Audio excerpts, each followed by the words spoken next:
All right, so what we're going to be doing now is we're going to be setting up a drawing file within Onshape. So we have our figure 1 here. It is complete. So we're going to go down to the bottom left of your screen, and you should see a little plus symbol that says Insert New Element.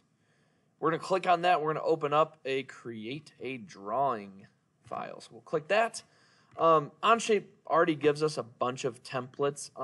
For right now, it doesn't really matter which one you choose. Just choose one that says this inch right here. So there's an A, there's a B, there's a C, and there's a D. Those are just the different size documents. So again, it really doesn't matter which one we choose right now. We'll just choose this inch one right here. Please do not choose millimeter. That's going to make your life a lot more difficult. So make sure you're choosing inch. You shouldn't have this option to do the 4 views. Just choose the no views. And then we're going to push okie dokie. So this is going to load a drawing file right here. It should be blank. And you should get this to pop up right here. If you don't, I'll show you how to find it. So the example that I've been using a lot is these programs are a lot like reading a book. So you open the book. Where do you start reading? The top left. What's the first button that we can click? This one right here that says Insert View. I'll do Insert View again, and hey, this is the part that we just made, okay? So what this is essentially doing now is this is creating your multi-views for you. So back when you were creating your piece, and I can go back right here, and I drew my front view on my front plane, okay? Depending on how you did this, it may come out exactly right, or you might kind of have to click through your different options, your different orientations to find the correct one. So if I look at my front view right here, so far this looks pretty good. So I can look at this view, and if I actually go back to here, and I look at my front view, yeah, that's right. That is my front view. Awesome. So if I go back to my drawing, it's instantly going to put you in this projected view, okay? And this is the software trying to find what is now the top view, okay? So I can click that. Awesome. I'm actually going to go back into projected view. This is doing a pretty good job, and we're going to have it create the right view, and we're also going to have it create the isometric view. So you can see it's like, oh, I'm going off the page a little bit. Some of this stuff looks huge. A rule of thumb is for us to shade our isometric. So I'm going to right-click on my isometric view, and I'm going to do Show Shaded View. We're always going to show our shaded view for our isometric. And while we're on the isometric, I'm going to right-click on this again, and we're going to go to View Properties.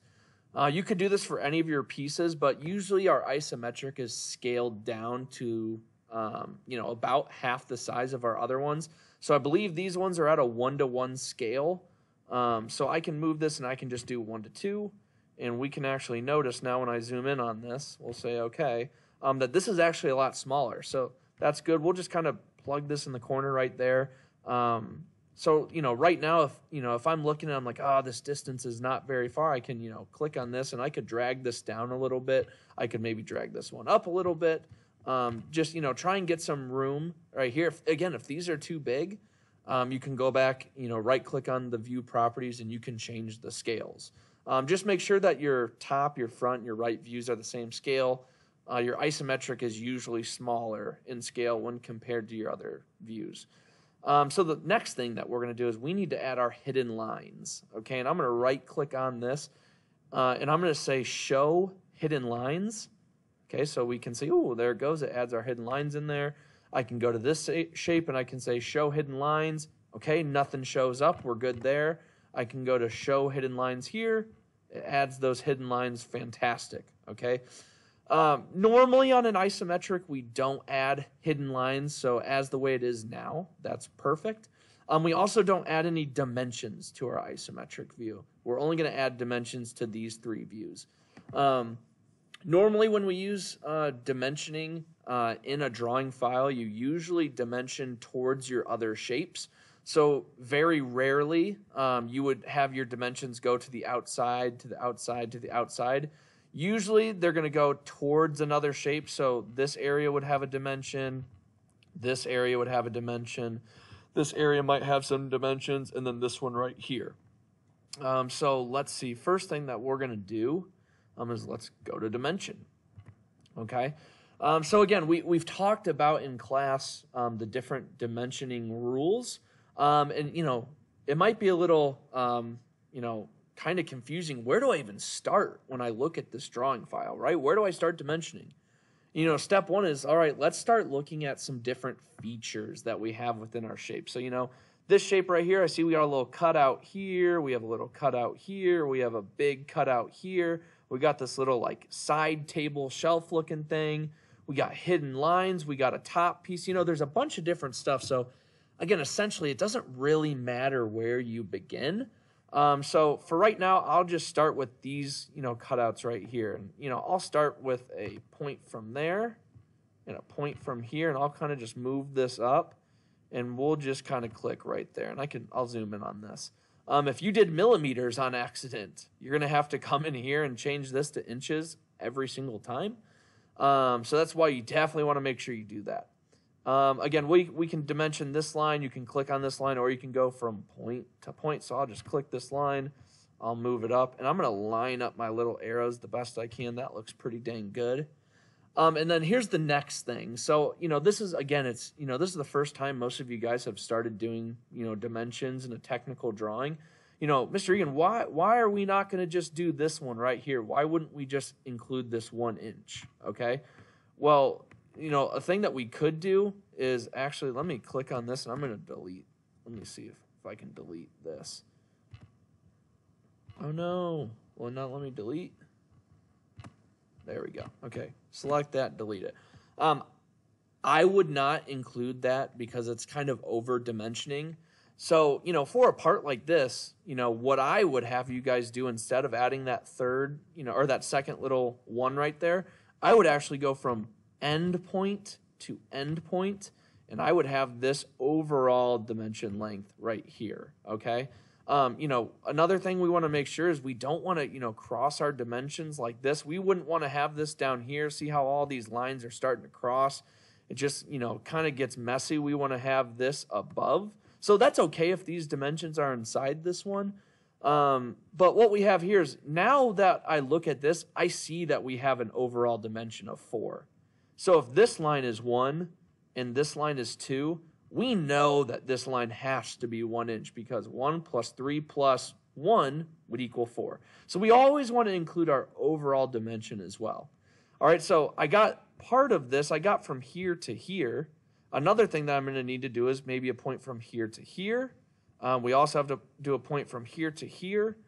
So what I can do for that is I can grab my dimension tool and I could say, all right, I want to dimension this point from this point. And I can drag this out. Drag it out to there. That looks good.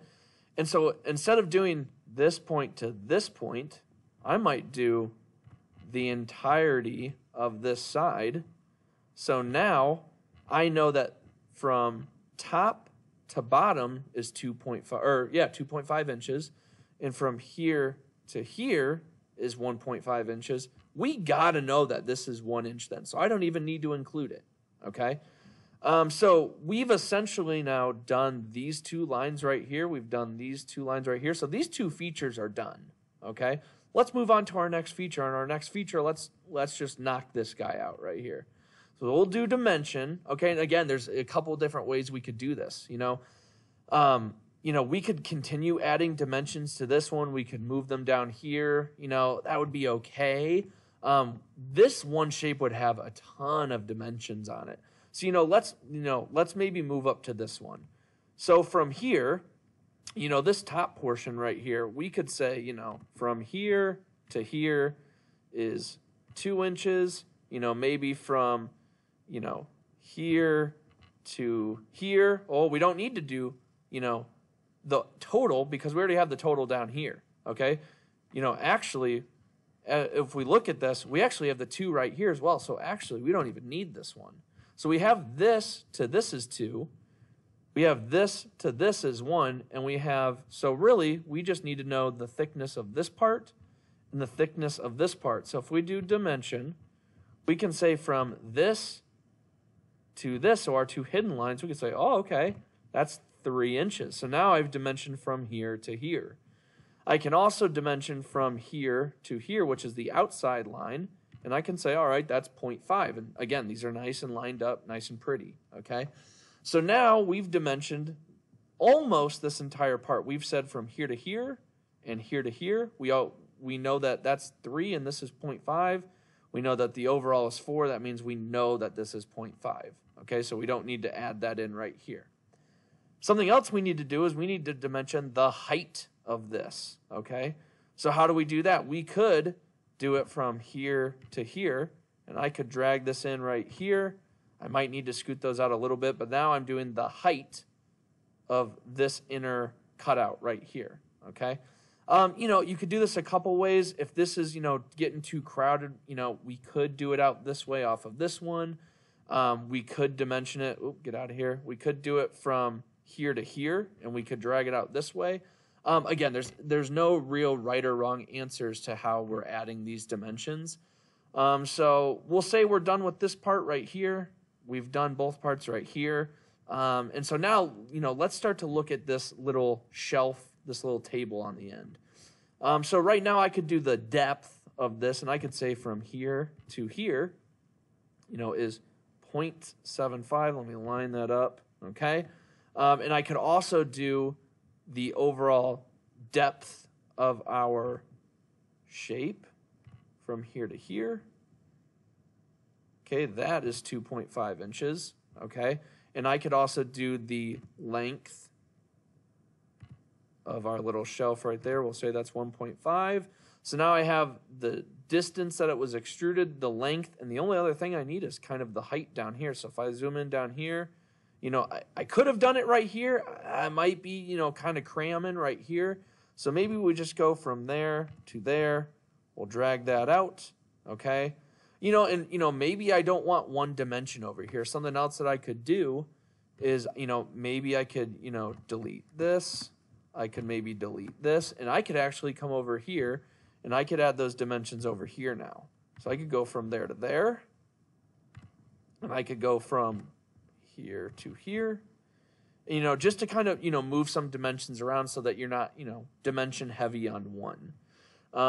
So something else that we could do, here is we have the overall height, we have our depth, we have our length. So now we need to tell the creator of this how far it is from the top line to the top line, and I'm actually probably going to move those back, okay? So now I have my 0.75 here. That looks good. It's all nice and neat lined up. And I also need to go from this point to this point. So our leftmost line to our leftmost line. Again, you could drag it out this way. Again, we're starting to get a little messy over here. I actually might drag this up like this and include this here. You could drag it down. I'm kind of crunched for room right there. I'm kind of getting crunched for room right here. Again, it's just to, try and get a clean dimension. So actually, I'm going to just move these back. So we'll do dimension. We can go from here to here. Go back out, and we can go from top to here. Okay, so it'll stay right there. That's fine. So when we look at this now, this is a completed drawing file. Okay, so this is the completed drawing file for figure 1. You would screenshot this and then turn it in.